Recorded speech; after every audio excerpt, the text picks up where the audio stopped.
It is now my great pleasure to introduce our guest today, Evan Munsing, our third and final Democrat running against our eighth favorite member of Congress from Colorado in the 8th Congressional District. Evan is a Marine Corps veteran who worked for the Department of Defense before attending officer candidate school and deploying to Afghanistan as an infantryman. After leaving the service, Evan went on to the private sector where he's worked in business management, CEO coaching, and investing in small businesses, and spent a lot of time working on veterans advocacy, specifically around providing access to mental health resources for veterans and first responders.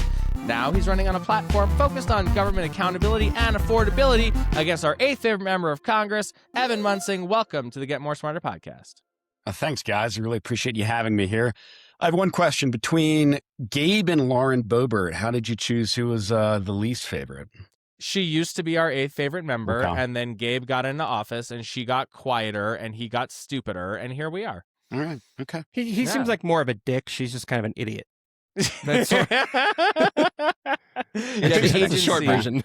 And I guess, I mean, to answer your question honestly and directly, it was the Epstein files. Like, that's when Okay. we switched them, because he All used to right. be seventh and she used to be eighth, but she showed a little bit of courage for a couple seconds here and there on the Epstein files, and we figured that was worth elevating her to seventh place. Is going after pedophiles really showing courage? That should be a slam dunk for pretty much anyone in this I don't country. disagree, but she's the only Republican in the state who has done so. So insofar as the bar is low, she has tripped over it in this Yeah. instance. Yeah. All right. Well, as you know, we're trying to interview every Democrat in a competitive primary in an important seat these midterms, and we've had a chance to interview your other two primary opponents, State Rep Manny Rutinell and former State Rep Shannon Byrd. So we're really excited to talk to you today to finish out our CD8 interview series.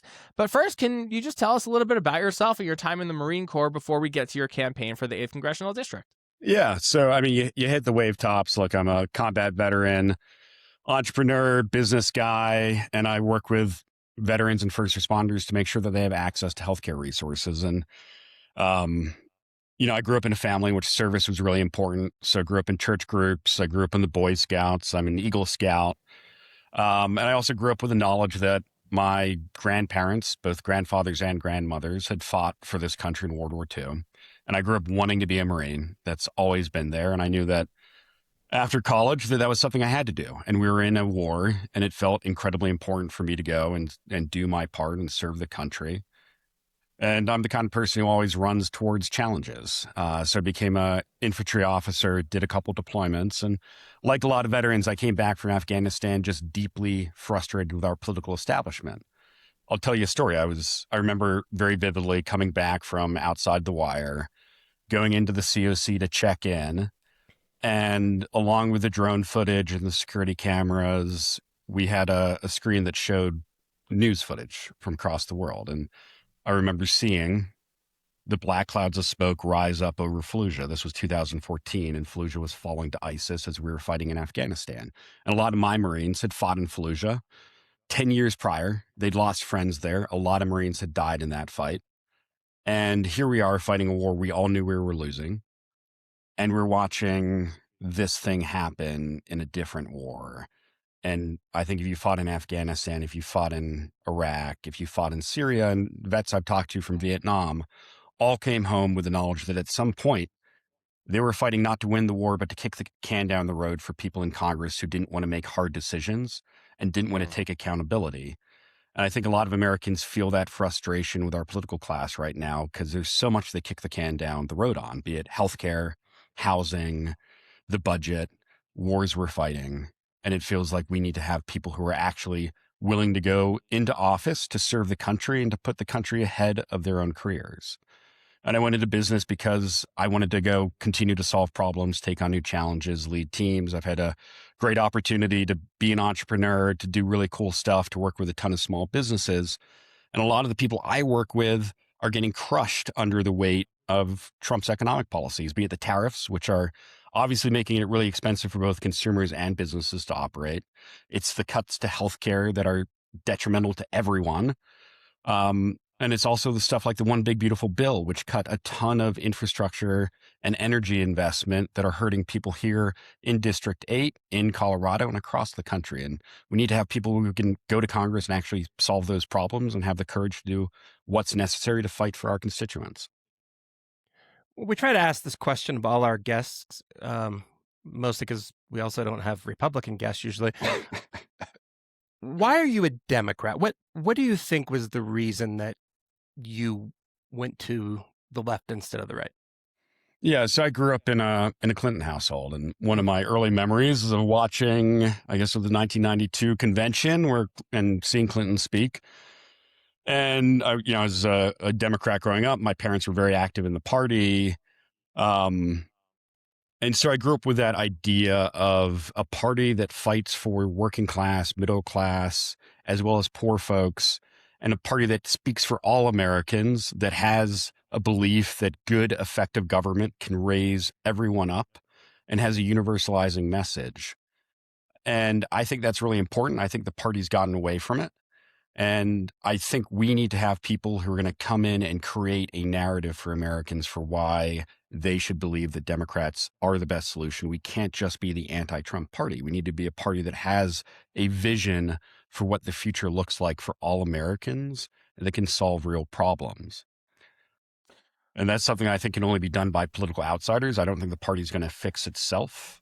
I think it's had that opportunity. And, Andy Bashir was on, I think it was a Daily Show a couple weeks ago, and he said, Democrats have lost the ability to actually speak in plain English to Americans. And that's something, I think politicians get trained out of speaking in plain English. And we need people who can actually communicate with voters in a way that's real and authentic, but it's also credible. We talk about this all the time. I mean, you've hit a central hobby horse of this podcast that Democrats speak like academics, space aliens, and Republicans speak like freaks too, but at least they say things in a language that most people can understand. I want to go back to something you just said, though. You said there's no vision, and I agree with you. I think that, if you asked anybody down the street today what the Democratic agenda is, they couldn't answer the question. And if you asked at least half of the Democratic caucus in Congress, I'm not sure they could answer the question either. What's your answer? What's the vision? Give me the top 2 or 3 things that you think Democrats stand for or you stand for that you want the party to be more articulate in explaining. Yeah, I mean, like you, I'm not sure what the party stands for, or there's not really a Democratic platform right now, and hopefully that will emerge. But I can tell you the things I'm fighting for. The first is we need to protect our democracy and individual freedoms, and those are all under threats. And that's stuff like the rule of law, like the Constitution, which Trump has been trying to attack from day one. But it's also individual freedoms like reproductive rights and LGBTQ rights, which are all under assault. The second thing is, it is still the economy stupid. It was true 30 years ago, and it's still true. We need to create an economy that works for all Americans. And that means not just tackling affordability issues, which is now becoming a political buzzword. And it's still important. Housing's too expensive. Healthcare's too expensive. Education is too expensive. But it also means creating good paying, stable jobs that Americans can count on. Because I think everybody at this point is worried about losing a job or being put into a job that just doesn't pay enough. And what I tell people when I'm talking to them, when I'm knocking doors, is I want to make sure you have a good paying, stable job you can rely on so you can buy a home you're proud of in a community you love. And when you send your kids to school in the morning, you're going to know that they'll be safe in school, they'll get a great education, and they'll be safe walking home at the end of the day. Not too much to ask. So when you are knocking doors, what are you hearing about most in the district when you talk to voters? What are the issues that are coming up when you're chatting with voters? I think it's fear. It is fear and uncertainty, and that's across the spectrum. It's everything from economic fears. Will I be able to afford healthcare? Or will I have to get rid of healthcare so I can put food on the table? Will I have a job? I mean, people are really concerned about what AI is going to do, particularly young folks who are coming out of high school or college. And a lot of those sort of, traditional entry level or apprentice type jobs are just being eliminated. I think it's fear of ICE because, a lot of attention has shifted away from ICE, but it is still a real problem. It's still something that folks are thinking about every day.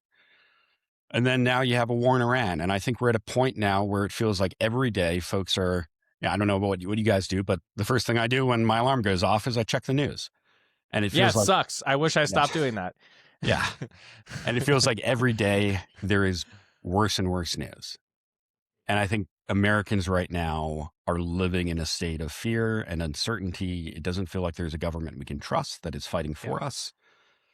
And people want to know that there is a firm hand on the ship of state that is guiding the country in the right direction, so that you don't have to wake up and be like, oh my God, what happened in the last 12 hours or the last 7 hours since I checked that now I need to be concerned about.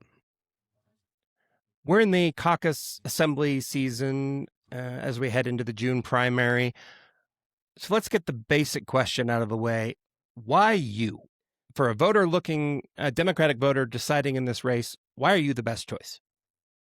Yeah, so I think there's two things. One is, I think everybody I talk to is incredibly frustrated. And it feels like we're in a broken political system right now that has left Americans behind, and that has evolved to a state where people in politics often seem to only be serving themselves, not serving their constituents. And I don't think that the people who created this system, the people who got us into this mess, are the kind of people who got us out of this mess. If we want to fix this country, it has to be people from the outside coming in to fix it. And the second thing is, I'm the only person who can beat Gabe Evans. We have polling that shows that very clearly. I'm the only person who can win. We need to win this race to take back the House. And I firmly believe that if we don't take back the House in 2026, we will not have free elections in 2028. You guys both know that, the Trump administration right now is trying to undermine election integrity in many different ways. They've threatened to put ICE around polling stations, which is a transparent way to just intimidate voters. And there is no reason for us to think that a Trump administration that controls the White House, the Senate, the House, and to a great deal the Supreme Court is going to be fighting for free and fair elections in 2028.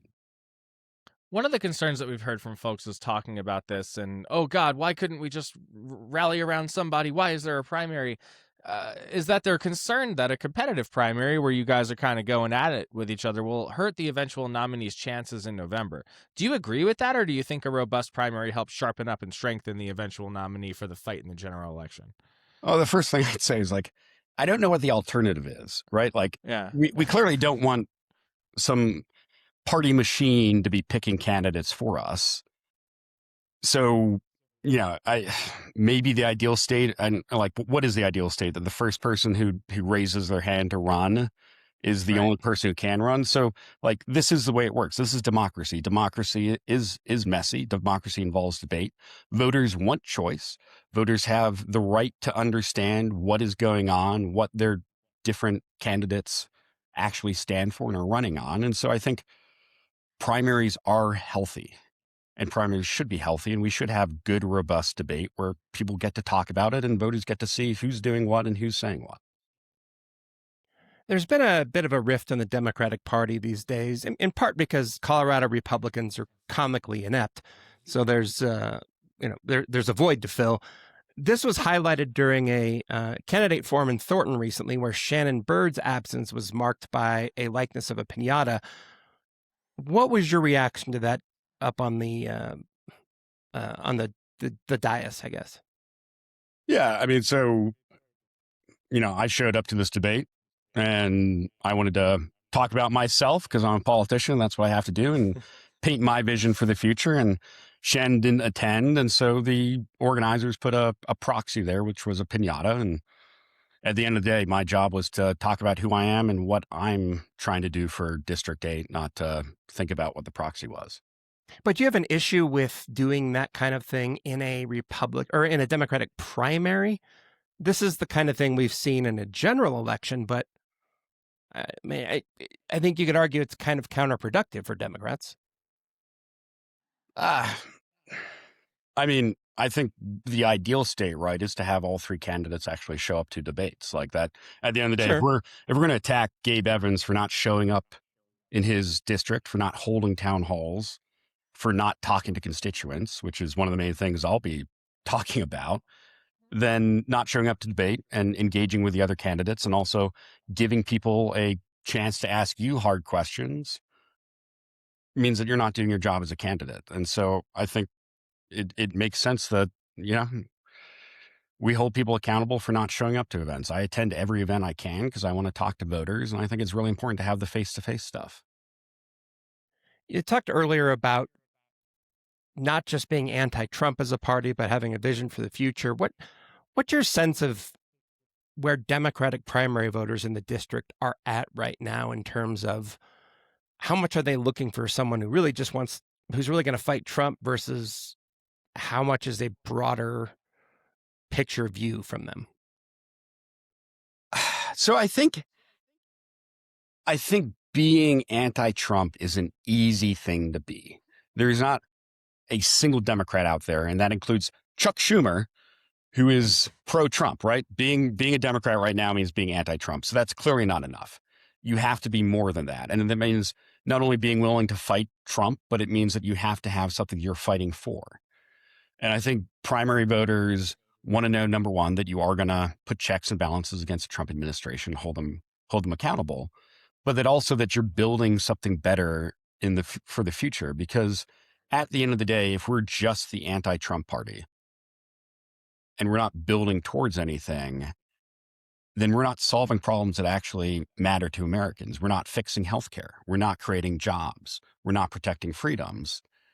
And then we're just going to end up with Trump 3.0 at some point, be that Trump or J.D. Vance. Americans, the election of Trump in 2024 was a clear message that Americans are incredibly frustrated with the current system. And we have to have people who are fighting for our constituents and who are also giving them a reason to believe that people in office are actually serving the people, not their own careers, not the party, not the donor class, not special interests.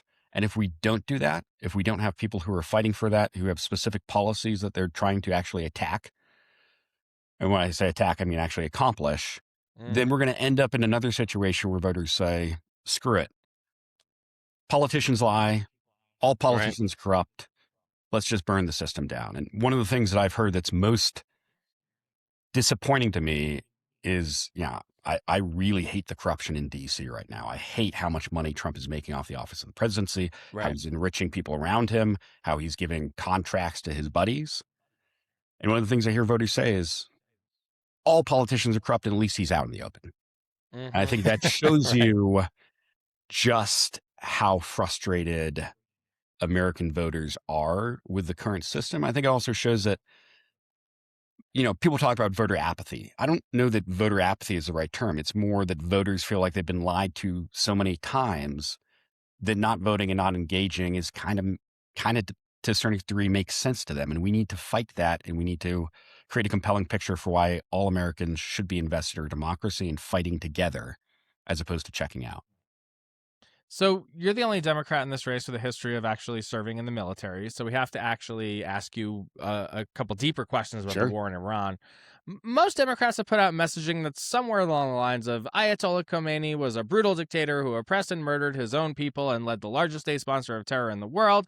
And the way the Trump administration got us into this war with no strategy and no plan and no congressional authorization was dumb and bad and wrong. Is that about right? Or what's your take on sort of the general, like if you were in office at the moment Trump launched the war, what would you have said? Yeah, I mean, so I don't know if you follow my social media feeds, but I posted a lot about it recently. So, I think we need to respect voters and understand that they can hold multiple truths at one time. It is true that Ayatollah Khomeini is a bad guy. It is true that Iran is a state sponsor of terrorism, that the Iranian regime and the IRGC attacked and sponsored attacks against Americans in Iraq and Afghanistan. But it is also true that you not fight a war without congressional authorization, that you not fight a war you don't have a strategy for, and you don't fight a war that you don't understand the goals that you're getting into. And the way I feel like this to me is like watching the same bad movie again, right?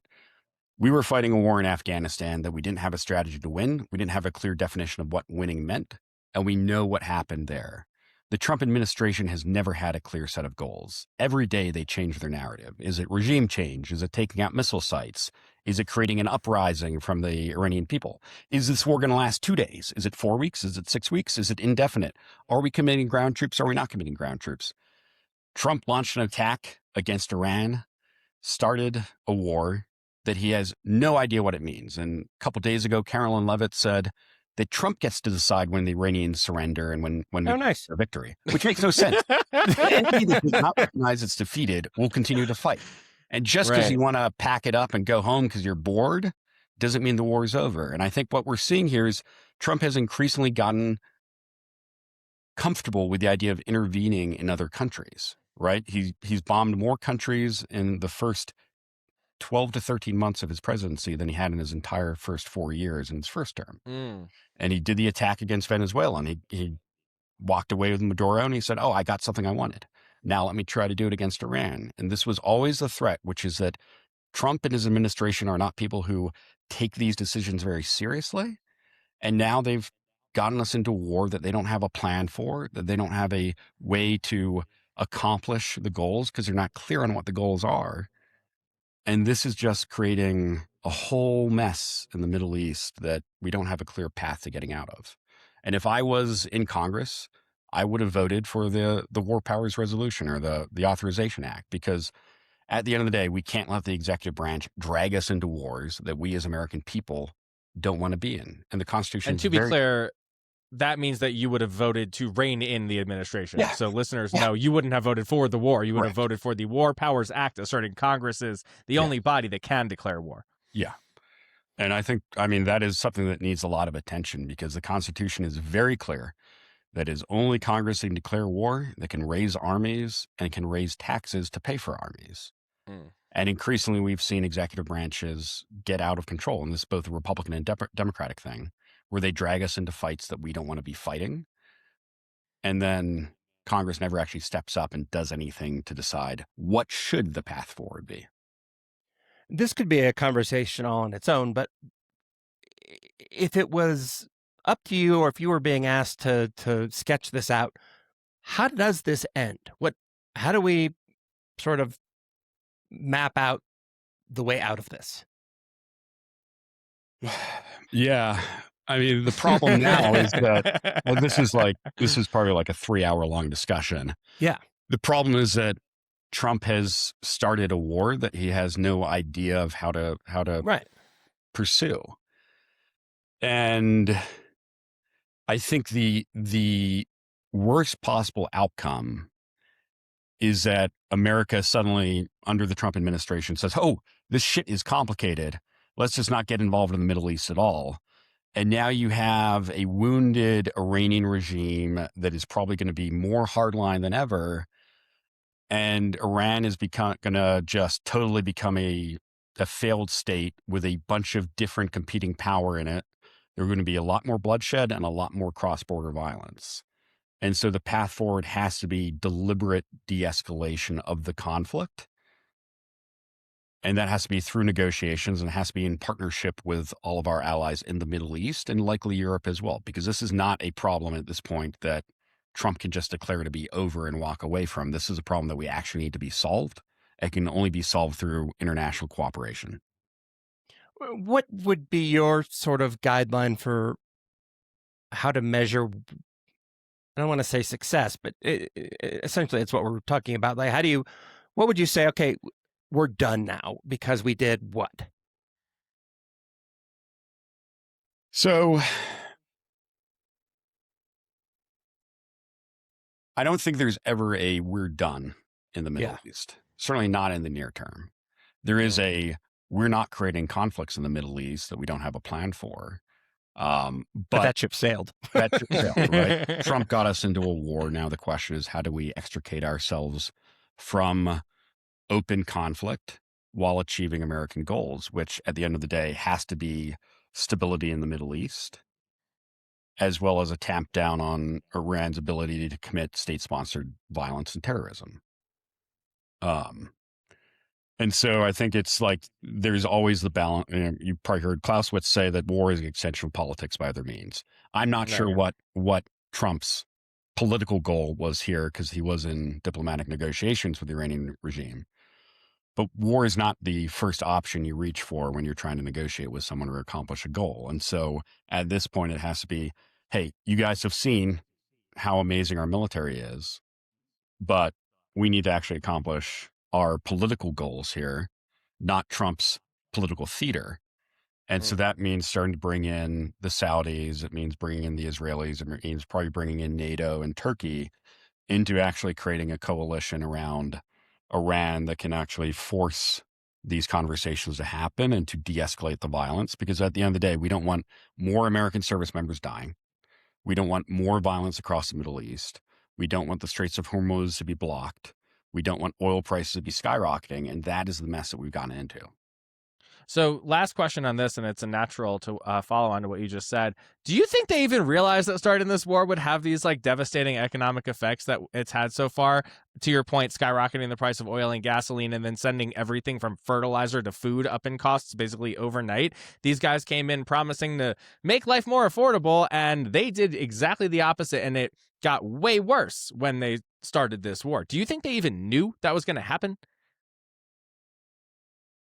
Planning has never been a strength of the Trump administration. I mean, take it back to tariffs, right? The way Right. they implemented tariffs made no sense. It was like day to day, the tariffs changed. It wasn't clear how they arrived at the tariffs. It wasn't clear how they were going to implement it. And, you know, being in business, the companies I was working with were dealing with the fact that, like, on a day to day basis, the tariffs were changing.